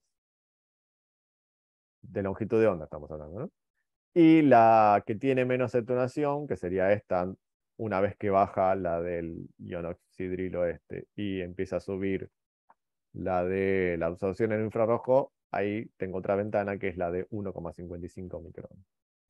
Bueno, vamos a tratar de usar entonces la que tiene menos atenuación de todas, que es la de 1,55 micrones.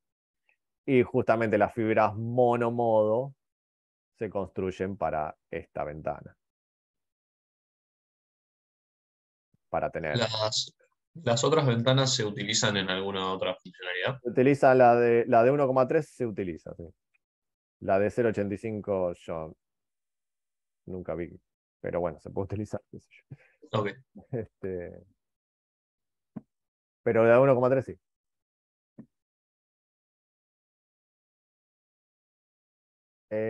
Bueno, entonces, justamente para evitar lo que serían los factores intrínsecos, utilizamos la ventana de 1,55. Después tenemos los factores extrínsecos. Estos los puedo evitarlos si sigo ciertos pasos. Por ejemplo, el macro doblado es lo siguiente. La onda viene lo más campante por la fibra, monomodo, y se encuentra con una curvatura. ¿Sí? Entonces, digamos, la fibra está preparada para que la señal vaya lo más recta posible, pero la fibra tiene que estar totalmente extendida. Ya si hay una curva y ya no está, digamos, utilizándose para cómo fue construida la fibra, digamos, ¿no? Ahora vamos a ver qué es lo que pasa. Ahí puede pasar que la onda incida con un ángulo, justamente porque hay una curvatura, menor, por ejemplo, que el ángulo crítico, y no se produce el fenómeno de reflexión total interna dentro de la fibra, y ahí tengo una pérdida, justamente. Entonces, fíjense lo que pasa. Tenemos una curvatura, la onda viene en monomodo. Se encuentra con una curvatura muy pronunciada, y lo que pasa acá, si justo me da la casualidad de que esa curvatura, de que este ángulo es el ángulo crítico, bueno, la señal va a seguir. Pero si el ángulo es menor al ángulo crítico, y voy a perder parte de la señal. Entonces la curvatura tiene que ser tal de que este ángulo sea el ángulo crítico, ¿sí? Para que haya reflexión total interna y la señal siga su camino. Bueno, ese radio de curvatura me lo da el fabricante, ¿sí? Ese radio de curvatura me lo da el fabricante, y cuando el instalador de la fibra justamente va a colocar la fibra en una instalación en algún lado, tiene que hacer los conductos, tiene que construir las bandejas o lo que sea, tiene que tener en cuenta ese radio de curvatura. Si el radio de curvatura es menor, es un radio muy pronunciado, la del doblaje muy pronunciado, voy a perder señal. Entonces hay que reducir la curvatura, cosa de que no sea, o sea, hay que respetar el radio de curvatura mínimo que me da el fabricante. Eso sería una cosa que se puede evitar. Y luego tenemos el microdoblado, microcurvaturas, ¿sí? Que se presentan en la fase de producción, que es cuando una máquina, por ejemplo, la máquina que estira la fibra, y no la estira de forma homogénea, sino que tiene por ahí imperfecciones, por ejemplo, qué sé yo, está fallando uno de los rulemanes, entonces la máquina tiene uno de los rodillos que está tironeando, entonces no la estira homogéneamente a la fibra y se producen pequeños doblejes o dobleces que son imperceptibles por ahí a los humanos, pero introducen problemas. ¿Sí? Por ejemplo, qué sé yo, tenemos microgrietas, agregados de aditivos, burbuja de gas, todo esto son factores accidentales. Por ejemplo, se cambió el aditivo o se equivocaron en hacer la mezcla o ahí no le sacaron bien las burbujas a los líquidos que forman parte del proceso. Todo eso hace que se produzcan justamente irregularidades en el núcleo. Y bueno, cíclicas, como por ejemplo lo que yo les digo de los rodillos, que un rodillo que está deformado y que no fue cambiado, digamos, no se le hizo mantenimiento adecuadamente, o rodamientos que están en mal estado, que no se les hizo, no se cambiaron, no se hizo mantenimiento, o no le pusieron aceite a los engranajes, o lo que sea. ¿Sí? Bueno, todo eso produce de que haya eh, también imperfecciones en el núcleo de la fibra. ¿Sí?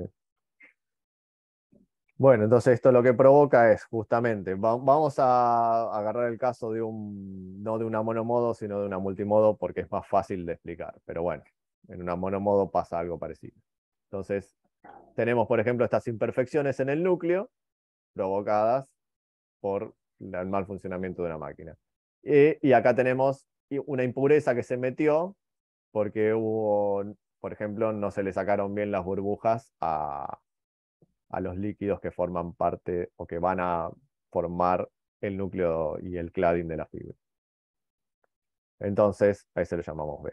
Ahí las irregularidades, B la contaminación, con iones, por ejemplo. Entonces, tenemos justamente un camino, una señal que se va a encontrar con una de estas irregularidades, y acá el ángulo no va a ser el ángulo crítico, el ángulo de rebote, acá es el ángulo crítico, todo bien, y acá no es el ángulo crítico, porque acá tengo esta imperfección. Entonces parte va a ser transmitida al cladding, parte de la señal, y bueno, después se va a ir también para el aire, ¿no? Y acá tengo pérdida de señal, son F. Lo mismo pasa acá. ¿Sí? Y lo mismo va a pasar cuando se encuentre con una contaminación. La onda va a entrar justamente en la contaminación con un ángulo diferente al ángulo crítico y se va a perder señal también. Entonces eso son factores también que puedo evitar, porque lo que tengo que hacer es un buen mantenimiento de las máquinas y realizar el proceso como corresponde. Por ejemplo, si el proceso dice sacarle todas las burbujas al gas, y bueno, hay que sacarle todas las burbujas al gas. Si no, tengo contaminación.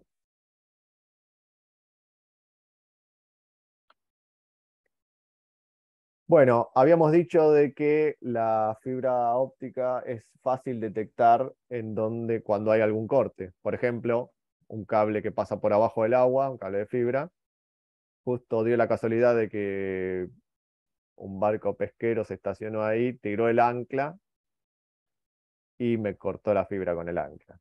¿Sí?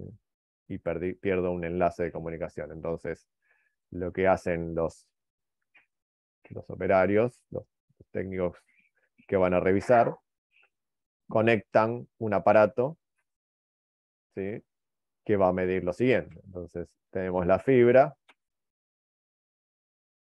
con el enlace, con la información que se está transmitiendo, y de repente hay un corte, ¿sí? Y el enlace, el receptor detecta que no hay más enlace. Entonces, lo que pasa acá es que la señal que venía por la fibra se va a encontrar con aire o con agua. Vamos a suponer que si está bajo el agua se encuentra con agua. O sea, con un índice de refracción diferente al, por ejemplo, el del núcleo. ¿Sí?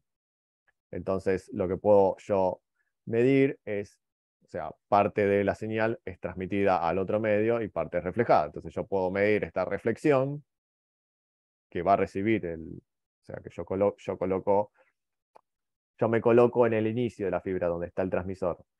Entonces yo ahí puedo medir esa reflexión que va a llegar y según la cantidad de reflexión, que no vamos a ver cómo se mide, puedo observar a qué distancia está el corte, ¿sí? Eso, bueno, eso lo hacemos de la siguiente manera. Recuerden que teníamos justamente acá, lo que vamos a tener es una reflexión, y nosotros habíamos calculado en el capítulo 4 el coeficiente de reflexión, pero para campo eléctrico. El campo eléctrico era Z2 menos Z1 sobre Z2 más Z1, ¿sí? Para campo eléctrico. Bueno, lo mismo lo puedo obtener con los n's. En vez de z pongo n. N1 menos N2 sobre 1 más N2. Obviamente el medio 1 es el incidente, el medio 2 es el transmitido. Si fuera, por ejemplo, que el corte se realizó en el aire, y bueno, n del núcleo menos n del aire sobre n del núcleo más el n del aire. Esto era para campo eléctrico, pero lo podemos hacer para potencia también. El que era para potencia se llamaba coeficiente de reflexión para potencia o coeficiente de reflexión al cuadrado, o sea, el gamma al cuadrado, era el coeficiente de reflexión para potencia, que acá lo vamos a llamar refractancia. Ese es el coeficiente de reflexión para potencia. Y simplemente es el coeficiente de reflexión para campo eléctrico al cuadrado. Entonces, potencia reflejada sobre potencia incidente. Esto es el coeficiente de reflexión para potencia. O refractancia. ¿Sí? Ahí lo tenemos. Bueno, con eso, ¿sí? Trabaja esto que sería el OTDR, que es un aparato que existe y lo tenemos en la Facultad Regional de Buenos Aires, que significa Optical Time Domain Reflectometry o reflectometría óptica en el dominio del tiempo, ¿sí? El aparato hace lo siguiente. Ahí tenemos la fibra abierta a una cierta distancia que no conocemos. Entonces el aparato se conecta justamente acá, en el inicio de la fibra. Dentro del aparato hay lo siguiente: un generador de pulsos, un semiespejo que deja pasar luz hacia un lado y hacia el otro lado la refleja, entonces, o divisor de luz, vamos a llamarlo si quieren. Detector, amplificador y muestreo, ¿sí? Que esto lo que hace es, va a presentar la señal que recibe, la va a presentar en una pantalla para que el operador vea lo que pasa. Entonces este generador de pulsos emite pulsos hacia la fibra. Como esto es un semiespejo, para este lado deja pasar. Cuando la señal se encuentra con el aire, como dijimos, va a haber una reflexión. Esa reflexión vuelve a lo largo de la fibra y se encuentra con este divisor de luz que para este lado es un espejo. O sea, hacia la izquierda es un espejo. No deja pasar, sino que refleja. Y la manda para un detector. ¿Sí? Y el detector justamente, bueno, detecta esto y me va a presentar la señal en pantalla. ¿Cómo calcula esta distancia? ¿Cómo la calcula? Y bueno, si conoce la atenuación de la fibra en dB por kilómetro, ¿sí?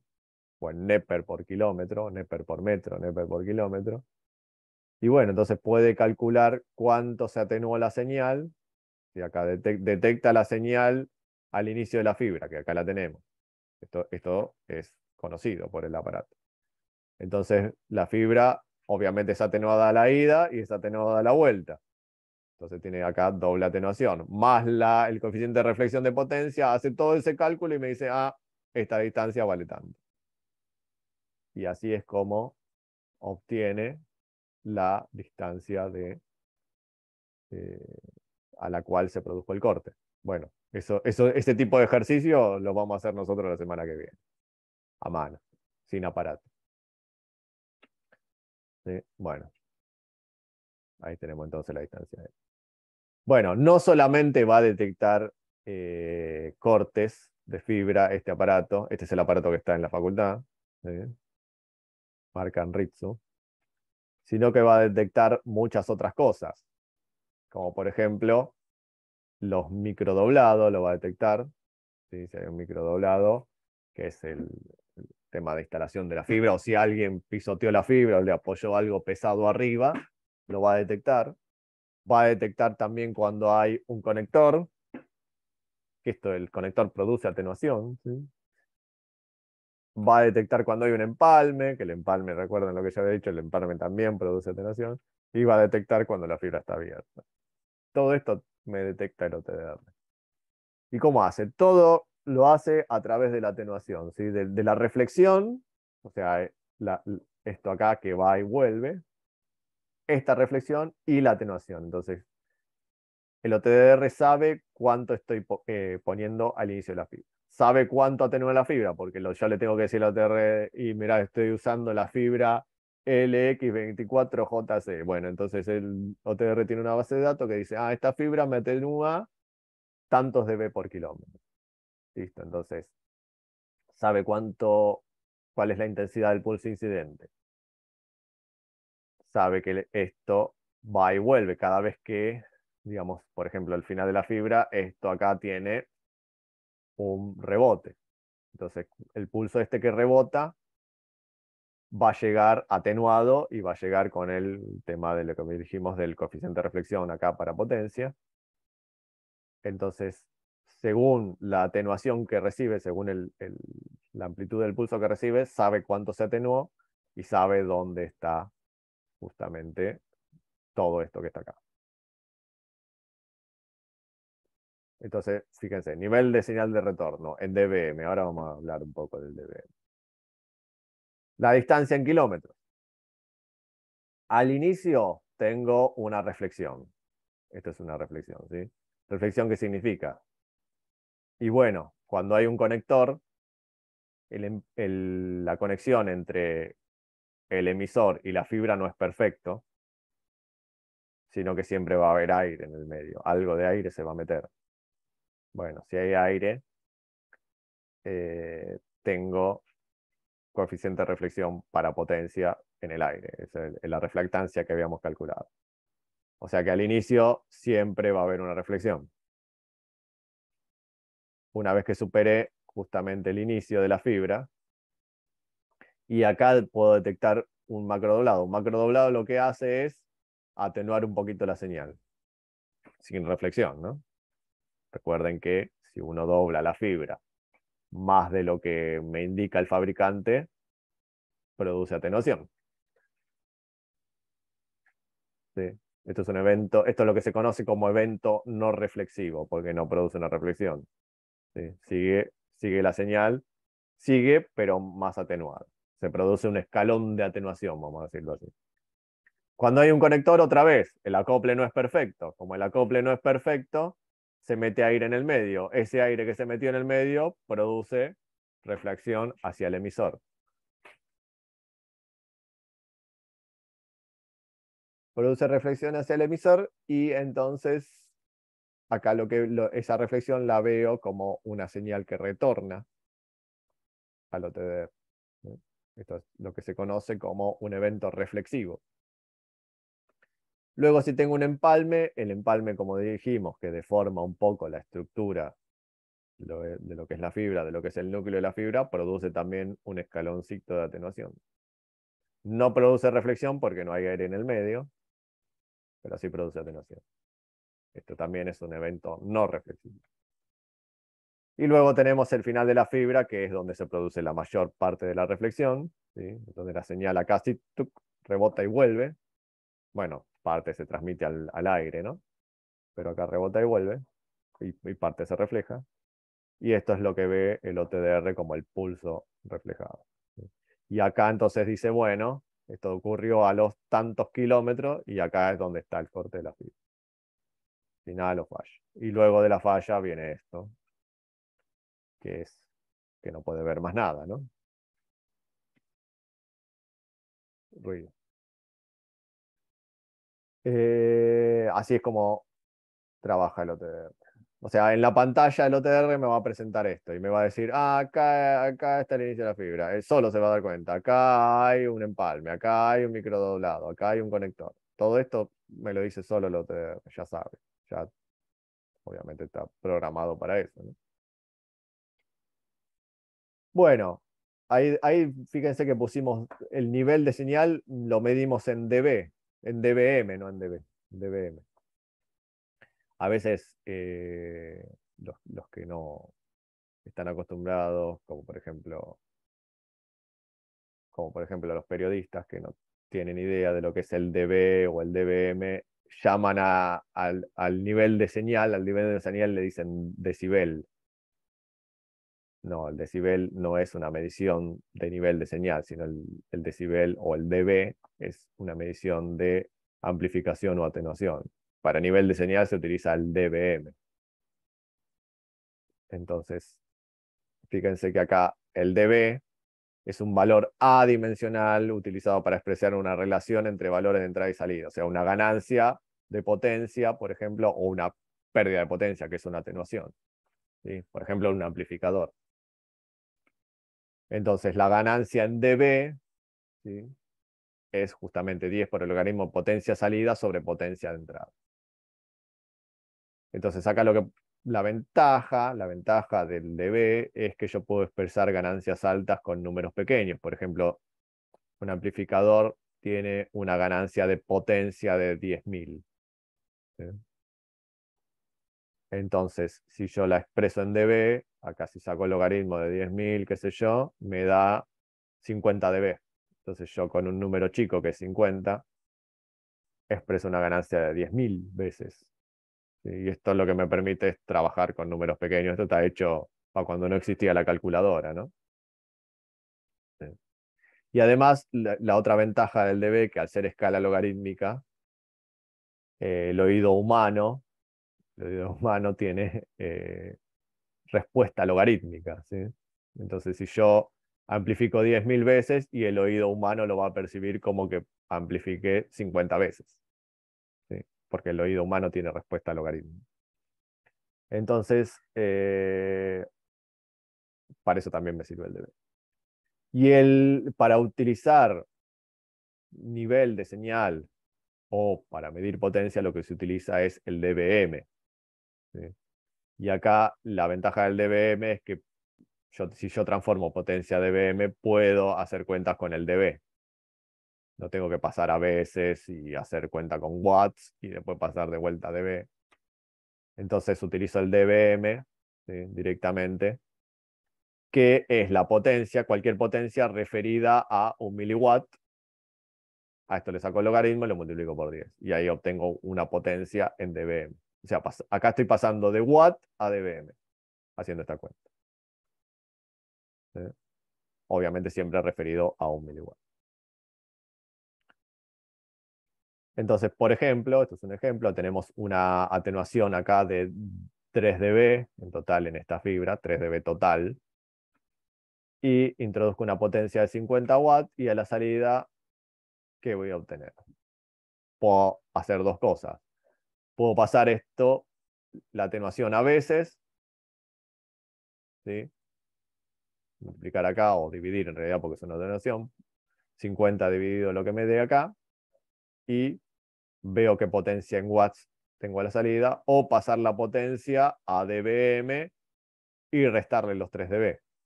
¿Sí? Puedo hacer cualquiera de las dos cosas. Bueno, vamos a ver que es más sencillo pasar los watts a dBm. Esto, cuando hagamos ejercicio, vamos a ver por qué. O sea, porque acá es fácil lo que les digo. Tengo la atenuación total de 3 dB. Pero fíjense que acá, cuando vemos esto, vemos que acá tengo una atenuación, acá tengo otra, acá tengo otra, acá tengo no sé qué cosa más. Entonces acá lo más fácil, todo está dado en dB acá. Esto es una atenuación en dB, otra atenuación en dB, otra más en dB, todo en dB. Entonces lo más fácil es pasar a dBm y directamente, como está todo en dB, son sumas y restas. ¿Sí? O restas más que nada porque esta atenuación. Entonces, si yo paso la potencia de dBm y quiero saber la potencia de salida, lo único que tengo que hacer es restar esta potencia, restarle los dB. ¿Sí? La potencia 46,99 menos la atenuación en dB me da la potencia de salida. 46 menos 3 o 47, bueno, menos 3, 43,99. Directamente. Y si yo tengo muchas atenuaciones, voy restando todas las atenuaciones que tengo. Y fíjense. Y ahora sí, esto lo transformamos a potencia, a watts, perdón. Pasamos el dBm a watt y fíjense cómo acá podemos obtener la potencia en watt. Y fíjense cómo acá tenemos la potencia de entrada 47. Y acá 44. Es un número parecido, ¿sí? La entrada a la salida. Pero si yo comparo en veces los watts, fíjense que de 50 me pasó a 25. O sea, pasó a la mitad la potencia en watts. O sea, la energía que yo tuve, yo perdí la mitad de la energía. Si lo veo en energía, digamos, ¿no? En potencia. Pero en dB no se nota tanto. En dBm, perdón. Si esto fuera sonido, el oído humano dice, bueno, miren, yo perdí la mitad de la potencia o la mitad de la energía a lo largo de un trayecto. Pero el oído humano casi no se da cuenta. Por eso, bueno, esta escala estaba hecha para sonido, digamos, ¿no? Para el oído humano. Bueno, pues se utiliza para todo lo que es potente. Bueno, listo. Terminamos ya con la teoría. La semana que viene, como dijimos, el método va a ser, yo les explico, 3 o 4 ejercicios básicos. Y con esos 3 o 4 ejercicios básicos ustedes deberían ya poder resolver ejercicios combinados, que son ejercicios de parcial, que son la combinación de esos 3 o 4, digamos, ¿no? Todos combinados en un. Eso lo vamos a hacer la semana que viene, porque me dijeron de que les había gustado el método de la guía de onda. Entonces, bueno, yo me adapto a lo que ustedes me dicen. La presentación esta la va a subir Sí, la voy a durante la subir al semana. aula. Sí, la terminé de hacer antes de ayer, el jueves. Listo. Entonces, por eso todavía no la subí. Pero sí, la voy a subir al aula virtual. Y la clase de hoy, que está grabada, también la voy a subir. La voy a subir a YouTube y pongo el enlace en el aula virtual. Bueno, ¿listo?